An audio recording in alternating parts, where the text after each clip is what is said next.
Ini adalah video yang paling lo butuhkan kalau lo cari sepatu jalan kaki yang nyaman dari brand luar budget 2 juta sampai 3 jutaan. Balik lagi di konten tier list. Seperti biasa gue bakal jelasin gimana cara kita menilai sepatu-sepatu ini untuk masuk ke tier list kita. Yang pertama kita melihat dari segi hype dari brandingnya. Yang kedua kita melihat dari sisi teknisnya termasuk pemakaiannya. Dan yang ketiga kita melihat dari sisi value for money-nya. Jadi harga di sini juga cukup berpengaruh ya. Nggak usah babi bu, kita mulai dari yang pertama ada dari brand Asics NYC 2.0. Kenapa nggak yang versi pertama bang? Ini jawabannya. Yang pertama dia itu lebih berat, terus midsole-nya ini lebih firm. Nah yang versi 2.0 midsole-nya ini dia udah lebih lembut dan lebih ringan sedikit sih dibandingkan yang versi pertamanya. Gue pernah pakai sepatu ini di store Asics di Sumaba. Ketika gue cobain si sepatunya, ya walaupun dia midsole-nya bukan yang tipe tebel, bukan yang tebel banget, terus dia bukan tipe yang bouncy ataupun cushion banget, tapi ketika dipakai buat berdiri, buat dipakai jalan, ini masih aman. Cuman ketika dipakai jalan, karena rockernya ini dia kurang tinggi di bagian tunya, jadi guide-nya itu kurang maksimal gitu. Jadi energi yang dipakai ini cukup banyak untuk dipakai jalan. Untuk uppernya sendiri sebenarnya variatif ya. Dia ada yang pakai mesh, ada yang pakai engineering mesh. Cuman saran gue mending pakai yang mesh aja. Cuman minusnya karena panelnya dia cukup banyak, jadi breathability-nya ini kurang. Terus kalau kita ngomongin dari sisi hype, sebenarnya NYC 2.0 ini hype-nya tidak terlalu meledak, tapi karena ini adalah versi terbaru dari NYC yang 1.0, improve-nya lumayan lah di bagian midsole-nya aja gitu. Dan dari Asics-nya sendiri nggak terlalu digembor-gemborkan sih sepatu ini. Untuk harganya sendiri ada di 2390 di website asics.co.id. Jadi untuk gel NYC 2.0 ini kalau kita melihat daily value for money-nya ya, dengan harga 2,3 juta, dapetin material yang ya basic sih, bukan material yang bagus-bagus amat gitu. Terus dapetin teknologi yang nggak terlalu baru juga. Gua masukin NYC 2.0 ini ke tier C. Kita lanjut yang kedua ada Asics Gel Kayano 14. Kalau kita ngomongin sisi hype-nya, sebenarnya Kayano 14 ini udah yang paling terbaik lah dari hype-nya gitu ya. Tiap tahun ada aja rilisan terbaru, ada aja colorway, ada juga kolaborasi dengan beberapa public figure di scene fashion. Tapi kalau kita ngomongin dari teknisnya, sebenarnya nggak ada yang baru dari Kayano 14 ini. Material masih pakai synthetic shining leather, masih pakai mesh yang biasa, kecuali kalau kolaborasi tertentu ya. Terus teknologi midsole-nya juga cuman gitu-gitu aja gitu. Terus kalau kita ngomongin dari harganya, ini lebih mahal sedikit dari NYC 2.0. Kalau gua bisa bilang, ngomongin teknis, NYC 2.0 lebih bagus dibandingkan Kayano 14 ini. Tapi kalau kita ngomongin soal pemakaian, Kayano 14 ini jauh lebih enak dibandingkan NYC 2.0. Kayano 14 ini karakternya dia lebih ringan. Uppernya juga lebih breathable untuk variasi yang mesh. Terus untuk kenyamanan dari midsole-nya juga sebenarnya ya so-so lah, mirip-mirip sama NYC 2.0. Tapi ketika dipakai jalan, karena sepatu ini jauh lebih ringan, jadi energi yang dikeluarin juga nggak terlalu banyak. Nah di sini plus dari si Kayano 14 ini. Untuk harga 2,499 sebenarnya ini cukup value for money ya, bukan yang terlalu buruk sih. Untuk sebagian orang mungkin bisa dibilang worth it dan affordable, apalagi mengingat hype-nya yang sangat bagus gitu. Tapi kalau menurut gua, Asics Gel Kayano 14 ini sudah cukup masuk ke tier B.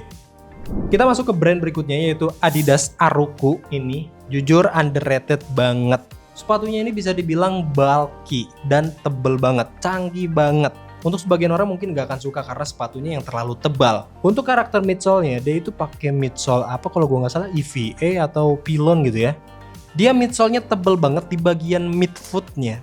Ini untuk berdiri nggak akan enak. Tapi kalau dipakai buat jalan, ini rockernya ngebantu banget bro. Energi yang dikeluarin bakal sedikit banget. Terus untuk karakter midsole-nya juga lebih banyak boncinya daripada cushion-nya. Buat dipakai jalan ini aman banget.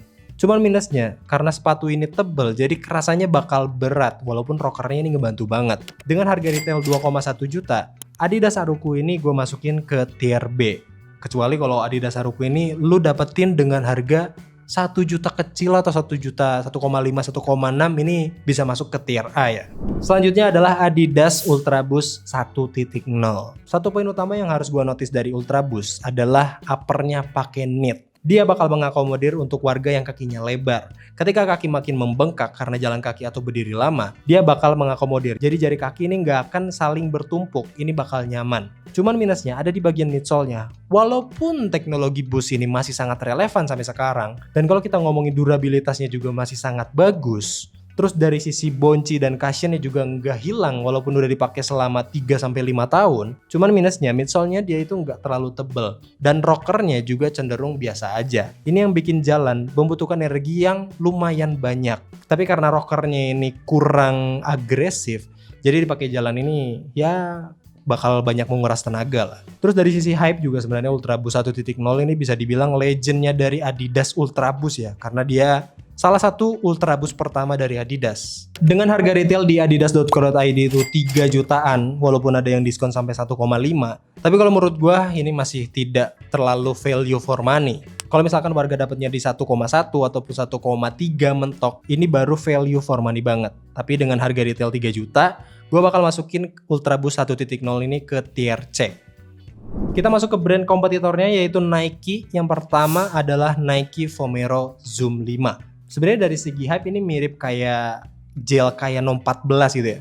Tiap tahunnya bakal ada rilisan baru, entah itu dari colorway-nya ataupun dari kolaborasi. Cuman dari teknologi, ya tidak ada upgrade sama sekali. Dari material juga biasa aja, mesh ketemu synthetic leather ataupun TPR. Terus midsole-nya juga ya teknologi biasa gitu, pakai EVA biasa. Cuman teknologi midsole-nya ini rada berbeda dibandingkan EVA biasanya. Zoom Vomero 5 ini ngasih midsole yang cukup bonci, jadi ketika dipakai jalan kaki ini cukup ngasih energi return yang bagus. Terus dari karakter sepatunya yang ringan juga bakal enak banget dipakai buat jalan kaki. Dengan harga retail di 2,489, sebenarnya ini tidak terlalu value for money ya. Tapi kalau mengingat kenyamanannya dan fungsinya ketika dipakai buat jalan dan hype-nya yang masih sangat bagus, gue bakal masukin Vomero 5 ini ke tier B. Selanjutnya ada Nike Pegasus 42. Ini adalah artikel terbaru dari seri Pegasus. Kalau nggak salah tuh 42 tahun ini atau tahun kemarin gitu ya. Jadi kalau kita ngomongin soal teknisnya ini masih fresh banget. Uppernya juga durable dan breathability-nya lumayan. Terus dari midsole-nya dia juga cushion dan bonci banget. Terus dari segi rocker juga nggak terlalu agresif tapi bukan yang terlalu rata. Dipakai buat jalan ini masih ngasih energi return yang bagus banget. Cuman dari segi hype sebenarnya Pegasus 42 ini lebih banyak dipakainya buat para runners, pemula, ataupun yang levelnya ini intermediate. Cuman kalau dipakai buat jalan kaki sebenarnya Pegasus 42 ini jauh lebih baik dibandingkan Vomero 5. Dengan harga yang dibanderol jauh lebih murah dibandingkan Vomero 5 yang hype-hypean itu. Dengan harga 2,199 ini value for money banget. Dengan teknologi yang dikasih, kenyamanan yang mantap dipakai buat jalan kaki, dipakai jogging tipis-tipis juga masih aman banget. Gue bakal masukin Pegasus 42 ini ke tier A. Selanjutnya ada dari brand Hoka, yaitu Hoka Clifton 9 dan juga Hoka Bondi 9. Sebenarnya kalau kita ngomongin Clifton 9, ini adalah midsole yang banyak banget dipakai sama brand lokal kita. Alasannya jelas, karena ini masih sangat relevan dan masih sangat nyaman buat dipakai di zaman sekarang. Apalagi kalau kita ngomongin soal uppernya, dia itu breathable, terus durable juga. Terus sepatu ini secara keseluruhan lebih ringan dibandingkan Bondi 9. Terus dari harganya juga masih sangat masuk akal di 2,2 juta. Kalau misalkan warga bisa dapat harga yang lebih murah, entah itu 1,5 ataupun 1,6, ini masih sangat affordable dan value for money banget. Inilah alasan kenapa Clifton 9 banyak banget dibikin versi brand lokalnya. Karena memang sangat affordable dan sangat nyaman dipakai buat kegiatan harian, apalagi buat jalan kaki. Jadi untuk Clifton 9 ini gua bakal masukin dia ke tier A. Nah selanjutnya dari Bondi 9. Sebenarnya dari upper yang mirip-mirip, panelnya juga yang nggak terlalu beda. Bedanya itu cuma ada di bagian midsole-nya aja, yang jauh lebih tebal dan sedikit ngasih cushion. Tapi kalau kita ngomongin dari segi rockernya untuk dipakai jalan kaki, Clifton 9 sama Bondi 9 ini mirip-mirip aja. Cuman karena Clifton 9 ini jauh lebih ringan dibandingkan Bondi 9, jadi Bondi 9 ini bakal bikin kaki cepat pegel ketika dipakai buat jalan lama. Tapi kalau dipakai buat berdiri sih aman aja. Terus dari segi hype juga Bondi 9 ini udah mulai redup digantikan dengan Bondi 10 yang jauh lebih improve dan lebih bagus. Dengan harga retailnya yang gue lihat di Hoka ID di 2,799, ini tidak termasuk golongan value for money karena harganya yang masih sangat mahal. Kalaupun ada harga diskon ya biasanya nggak terlalu dalam gitu. Paling 2,2, 2,1 bahkan 2 juta dan itu masih tidak value for money. Jadi gue bakal masukin Hoka Bondi 9 ini ada di tier C. Selanjutnya ada dari brand Brooks, brand yang underrated di Indonesia seperti Saucony gitu ya. Brooks sendiri itu dia punya beberapa segmentasi yang tidak terlalu lebar gitu ya. Kalau kita bandingkan Nike dan Adidas yang sangat banyak gitu ya. Brooks ini bisa dibilang yang cukup ramping, apalagi untuk kategori-kategori runningnya gitu. Dan ternyata for your information aja, ternyata Brooks ini bikin artikel sepatu yang emang dikhususkan untuk para pejalan kaki. Nama artikelnya itu ada Brooks Addiction Walker, entah itu yang versi pertama ataupun yang versi kedua. Dua-duanya sangat-sangat nyaman dipakai buat jalan kaki. Cuman minusnya untuk sebagian orang yang biasa pakai sepatu cushion ataupun biasa pakai sepatu tebal, ini bakal kerasa beda banget. Karena karakter midsole-nya dia itu lebih firm, boncinya ada, cuman kayak midsole-nya tipis terus kerasanya mungkin bakal keras. Tapi yang paling bagusnya, dia itu arch supportnya bagus banget. Apalagi untuk orang-orang yang kakinya ini supinasi, bisa pakai Addiction Walker yang versi GTS-nya. Terus untuk harga retailnya juga sebenarnya nggak terlalu mahal-mahal juga. Dengan sepatu yang emang dispesifikasikan sebagai sepatu jalan, di harga 2,489 yang bisa kita lihat di Blibli, ini harganya masih value for money. Apalagi kalau misalkan warga dapat dengan harga diskonan, entah itu 2 kecil ataupun sampai 1,8, itu value for money banget. Gua jamin Addiction Walker, entah itu yang versi pertama atau versi kedua, ini nyaman banget buat dipakai jalan kaki. Jadi untuk Brooks Addiction Walker ini, gue bakal masukin dia ke tier A. Selanjutnya ada dari Brooks Ghost Max 3. Ini adalah artikel yang cukup update dari seri Ghost-nya Brooks. Dengan harga 2,3 juta yang sedikit lebih murah dibandingkan Addiction Walker, ini sebenarnya value for money banget. Apalagi dia udah pakai midsole DNA Love yang emang karakternya ini ngasih cushion, terus ngasih bonci juga, terus midsole-nya tebel. Ini aman banget buat dipakai berdiri ataupun dipakai buat jalan lama. Terus kalau kita ngomongin brand Brooks, sebenarnya dia itu sangat mementingkan penggunanya, itu sangat mementingkan usernya. Jadi segala kenyamanan yang diberikan dari sepatu Brooks ini sebenarnya sesuai dengan yang dibutuhkan oleh si penggunanya. Walaupun rockernya tidak terlalu agresif, tapi gate yang dikasih ini benar-benar mulus karena midsole yang pakai DNA Love tadi gitu. Cuman minusnya karena Brooks ini underrated, jadi reviewnya tidak terlalu banyak. Cuman ketika gue nyobain si Ghost Max 3 ini sangat cocok buat warga yang suka sepatu empuk dan enak dipakai buat jalan. Jadi gue bakal masukin Brooks Ghost Max ini ke tier B. Dan yang terakhir dari brand New Balance. Dua artikel ini adalah sepatu yang pernah gua pakai secara langsung di tokonya. Sayangnya nggak pernah gua pakai selama jangka waktu yang cukup panjang. Yang pertama itu ada NB990, entah itu V5 ataupun V6, gua pernah nyobain keduanya. Sepatu ini sebenarnya hype-nya bagus pisan gitu ya. Bahkan lebih bagus dibandingkan Kayano 14 dan NYC 2.0. Dari segi colorway aman banget buat di mix and match, tidak terlalu sulit, warnanya juga kalem banget, minimalis. Cuman minusnya sepatu ini tuh berat dan uppernya tidak lebih breathable dibandingkan Kayano 14. Uppernya emang durable, dia pakai suede asli, cuman meshnya ini tidak lebih breathable dibandingkan Kayano 14 karena 990 V6 ini panelnya terlalu banyak, jadi bikin sepatunya ini semakin berat dipakai buat jalan kaki. Terus rockernya juga tidak terlalu agresif, cenderung rata. Terus midsole-nya juga bukan tipe yang ngasih bonci ataupun ngasih cushion, dia lebih banyak ngasih redam benturan gitu ya, karena teknologi absorb-nya itu. Terus dari outsole-nya juga tebal banget, ini yang bikin sepatunya jadi makin berat, dan ketika dipakai buat jalan sebenarnya aman-aman aja, cuman minusnya bakal bikin kaki cepat lelah. Terus dari segi harganya juga masih sangat mahal, ada di 3,499. Kalau misalkan warga dapat di harga 2,5 juga itu tidak terlalu value for money, tapi masih aman aja mengingat hype-nya ini masih sangat bagus.